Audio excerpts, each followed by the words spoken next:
We're looking at movements of the hand today. So some things for consideration. This is your first digit, your second digit, your third digit, your fourth digit, and your fifth digit, okay? The muscles referring to the thumb are the pollicis muscles. Indicis muscles refer to the index finger, and the digiti minimi refer to the pinky finger, okay? First, we're going to look at finger MCP flexion, so metacarpal phalangeal flexion. That is occurs at this joint surface right here. This is the MCP joint surface. The available range of motion is 0 to 90, and the muscles involved are the flexor digitorum superficialis, flexor digitorum profundus, and the lumbricals. Okay, so when you're placing your goni, we have a little bit of a different goni than they have in the book. Our goni has a long arm. That's okay, it's totally fine. I prefer the metal gonies anyway, but what you can't do with these gonies is, bless you, go down the dorsal surface with the long arm. So you're going to flip it, okay? So for MCP flexion, we're going to have the patient supported on trough, which I don't have here, but you'll have the patient supported on a trough. And the way that you measure MCP flexion is just in composite fist. So if you can make a fist for me, thank you. Okay, so let's turn you so that they can see. Okay, I'm gonna line up my goni and make sure it's not coming off the surface. Can you get closer?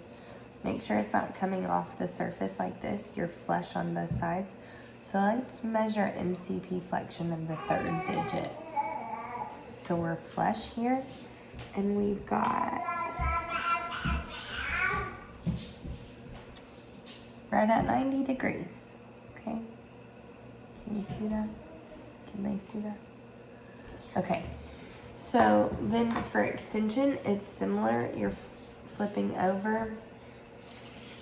Your muscles for MCP extension are your extensor digitorum communis, extensor indicis, so that's for your index finger, extensor digiti minimi, that's for your pinky finger, and then your lumbricals, okay?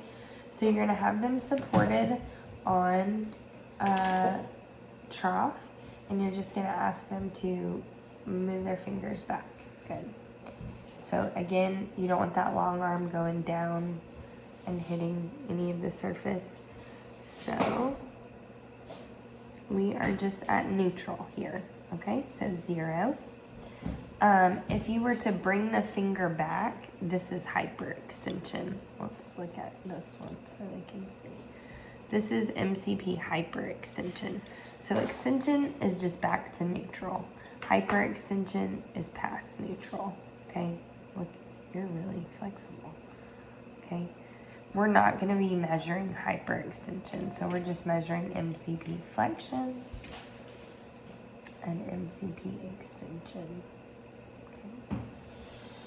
To test this in flexion, you're going to be supinated here on the trough. You are going to hold here with your hand on the flexor surface to feel all of those muscles. You're also going to be blocking wrist flexion and DIP and PIP flexion. So I'll just bring my finger here just distal to the MCP joint, and I'll ask her to hold the test position. Good. For extension, you're pronating the hand. You're bringing her about midway, and you're asking her to hold the test position. Hold, hold, hold, hold, hold. Don't let me push you down. Good. Okay. For gravity eliminated, you're going to bring them in forearm neutral. Okay? So I would bring her in forearm neutral, and then I would just ask her to make a fist. and open.